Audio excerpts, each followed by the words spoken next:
Katika kijiji cha mbali cha Namawala, ambapo milima hukutana na mawingu na misitu ina siri nzito, aliishi kijana mmoja mtanashati aliyeitwa Baraka. Baraka alikuwa kijana mwenye bidii, lakini moyo wake ulikuwa umetawaliwa na mapenzi mazito kwa binti mmoja mgeni kijijini hapo, Neema. Neema alikuwa na uzuri wa ajabu, macho lake yalimeremeta kama nyota na tabasamu lake lilikuwa na uwezo wa kumfanya mtu yoyote asahau shida zake. Lakini chini ya uzuri huo, Neema alikuwa na kiapo cha giza. Alikuwa mwanachama wa kundi la wachawi wa usiku waliohitaji damu ya watu wa karibu ili kuongeza nguvu zao. Baraka alimpenda Neema kiasi cha kutaka kumtambulisha rasmi kwa ndugu zake. Siku moja, Baraka alimwalika Neema nyumbani kwao. Baraka alikuwa na wadogo zake watatu aliowapenda sana: Juma, Ana na kijana mdogo Pendo. Usiku ule baada ya chakula, giza nene lilishuka kijijini.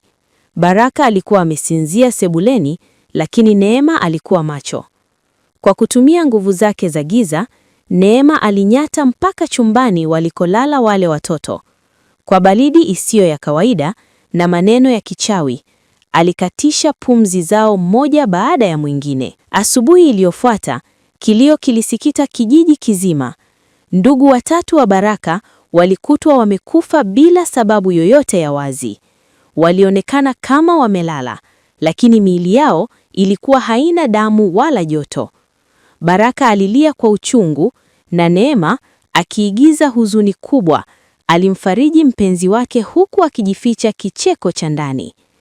Nguvu za Neema ziliongezeka maradufu baada ya kutoa kafara ya wale watoto watatu.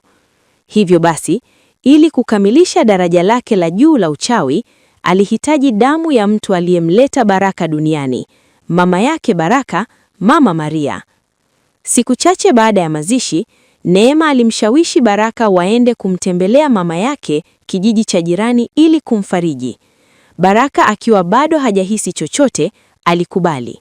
Walipofika, Mama Maria, ambaye alikuwa mcha Mungu na mwenye busara, alihisi baridi isiyo ya kawaida kila alipomtazama Neema. Aliona kivuli cha Neema kikicheza tofauti na mwanga wa taa ya mafuta. Usiku wa manane, Baraka aliamshwa na sauti ya ajabu ya kunong'ona inayotokea chumba cha mama yake. Alinyata polepole na kuchungulia kupitia tundu la mlango. Moyo wake ulimlipuka kwa hofu. Alimwona Neema akiwa amesimama katikati ya chumba, lakini hakuwa Neema yule mrembo. Uso wake ulikuwa umebadilika, macho yakitoa mwanga wekundu wa kutisha, na kucha zake zilikuwa ndefu na nyeusi. Alikuwa ameshika kisu cha mfupa, huku akikariri maneno ya ajabu juu ya kitanda cha Mama Maria, ambaye alikuwa amepoulizwa kwa nguvu za giza. Nguvu ya milele, Neema alinong'ona kwa sauti ya kishindo inayotisha. Baraka alipiga kelele ya hofu. Neema, unafanya nini? Neema aligeuka kwa kasi, uso wake ukiwa na tabasamu la shetani. Baraka mpenzi wangu, umechelewa. Ndugu zako walikuwa watamu na mama yako ndiye atafunga milango yangu ya ufalme.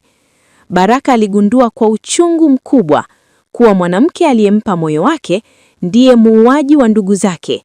Kwa ujasiri wa mwisho, Baraka alichukua Biblia na chupa ya majani ya baraka iliyokuwa mezani na kuirushia kwa Neema, huku akipiga kelele za kuomba msaada.